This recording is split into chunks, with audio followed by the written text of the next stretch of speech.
Russia is weakening itself, destroying its future, destroying its economy. They can survive it. And especially Putin, because he has police, ruthless police, which keeps Russian people under probably even less favorable conditions than now. Well, world leaders are scattered across the globe today, with Sir Keir Starmer in Oslo for defence meetings, President Putin and Xi in Moscow for the Russia Victory Day parade, David Lammy and other foreign ministers in Lviv, Ukraine. Tomorrow, Ukraine will host a meeting of the Coalition of the Willing as a Kremlin-announced ceasefire is reduced to tatters, with both sides accusing the other of violations. Well, let's speak now to Andrei Kozyrev, who was Russia's first foreign minister, serving between 1990 and 1996. He joins me on the line now. I wondered what you made of the spectacle of the Victory Day parade, and particularly Xi Jinping and more than 20 international leaders joining that parade to watch it. What does that say about Putin's power, in your view? Well, it's a cynical circus, yes. But major presence is, as you mentioned, China. And my reading of that is very simple. China is benefiting from the aggressive policies of Putin because it allows them to have additional bargaining card, so to say, with the West and with the United States, probably even more important now when there is a trade war and whatever. And in the same time, they want Russia to exhaust itself because it's big burden on Russian economy and on Russian position in the world, and almost million casualties already on the Russian side. Let me just pick you up on that point about Russia exhausting itself. It's very interesting to hear you use those terms, because from the outside looking in, it looks very much sometimes as if there is a bottomless supply of troops, that Russia has now converted its economy to support the war, and it can keep going for as long as it wants. Yes, that's both points are true. Yes, Putin can go on for very long, but still Russia is weakening itself, destroying its future, destroying its economy. They can survive it, and especially Putin, because he has police, ruthless police, which keeps Russian people under probably even less favorable conditions than now. And so there is a difference. What is important to understand, that there is a difference between Putin's interest in building whatever his ambition or whatever, and the people of Russia. The people of Russia as a country is losing during this war probably no less and suffering no less damage than Ukraine, in a sense, in the long term. But Putin does not care. So I wonder what you are looking to then from the outside world. Donald Trump floated the idea of sanctions. The peace process that he tried to put in place doesn't seem to be going anywhere. Do you see sanctions as being something that the West might agree on or not? Well, I think the West is now speaking in different voices, and some voices I like more and more, like British. It's very firm in defending peace and defending future of Europe and Ukraine. And now Germany joins, which is extremely important, and France.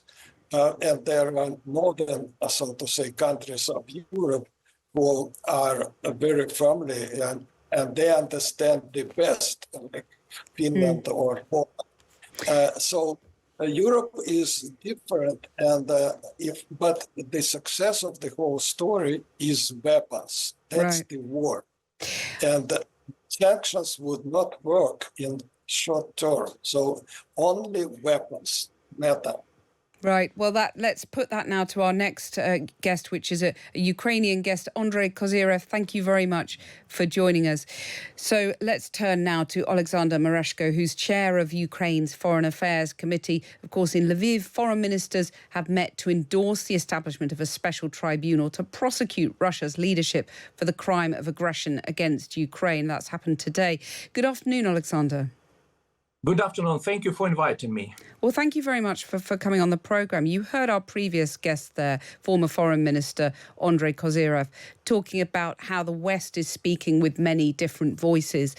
Are you concerned that the West is fractured now? Well, I believe that the West is united. Of course, there are some exceptions, but generally speaking, we see strong European leadership. I'm talking about such countries, our reliable partners and allies as the United Kingdom, France, and Germany. And we believe in this leadership, and they will unite the whole Europe around the idea to support Ukraine, to continue support, because after all, our struggle, our war against Russian aggression is war of the whole Europe for the common values and for security. Well, I wonder, when you look at the parade today, you see the presidents of Serbia and Slovakia, you see President Xi alongside Vladimir Putin there. Are you concerned that he has more support than you might have thought possible a year ago or 2 years ago, and that he's back on the world stage? Well, honestly, I haven't seen this parade. It makes no sense because it's absolutely Nazi militaristic show. It makes no sense, absolutely. It's an attempt to present Russia as a strong state, whereas Russia, and well, it's very symbolic, you know, that dictator Xi came to Moscow to see that Russia is in reality a paper tiger. And what is kind of frustrating is that Serbian leader Vučić came to the capital of a criminal terrorist state, terrorist regime. And this is amazing. I think that Serbian people should make certain decisions about such kind of leadership, which discredits the whole country. Should it be barred from joining the EU? While those people who were related to war criminal Milosevic are in power, definitely Serbia cannot be a true European country. That's why I think, yes, they should take serious decisions and to draw some conclusions. Right. You have the British Foreign Secretary, David Lammy, in Lviv today showing support for Ukraine. But let's not talk about words. Let's talk about some of the numbers. And the fact that the British Defence Review is coming out, it's been held up. We don't know what's in it yet. But what do you want to see in there in terms of support for Ukraine, in terms of hard numbers, you know, military spending from the UK going to Ukraine? Well, what is crucially important, understanding that at the present time we are outnumbered and outgunned by Russia, we need parity.